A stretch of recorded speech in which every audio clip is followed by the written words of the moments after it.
Ang video na to ay hindi sponsor. So mga ka-sounds, ito na po yung in-order natin sa Lazada noon, ano, na Juson Jet 4 na parang second hand, pero at least okay naman at gumagana naman. So sa halagang 2.5. So ayan siya. So ayan, gumagana siya, no. Tapos yung ginawa ko na ito, nilipat ko yung speaker na malaki dun sa parang kubo box, yan. So ayan na siya, ayan, may handle sa gilid yan, oh. Tapos yung amplifier natin na yan, halos ilang taon na hindi gumagana. At ito na rin po yung ano, no, DBX na yan, klase A yan, binili natin sa online din, ano. Okay naman, gumagana naman, at least pansamantala. Pag walang budget, ayan, dyan tayo, basta may sounds lang. So ito yung nagdadrive sa speaker, no, maliliit lang na speaker. Ayun, dalawa na yan, X12.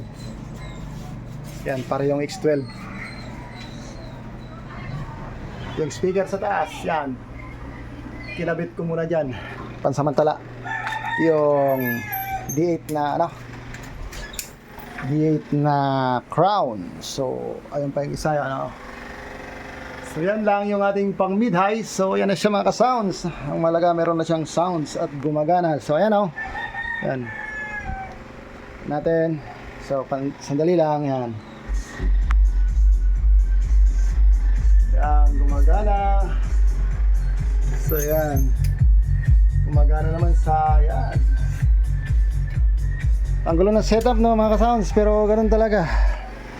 Kaya yan. So that's it. And salamat. Big shoutout pala sa mga kasamahan ko sa YT, tsaka kay Sir Enrico Grau. Shoutout, sir. Yan, Filipina Music Lover. Isabel Calves, yan. Neil and the Golden Dog. Kay Don Badong Mix Club, yan. UT59, yan.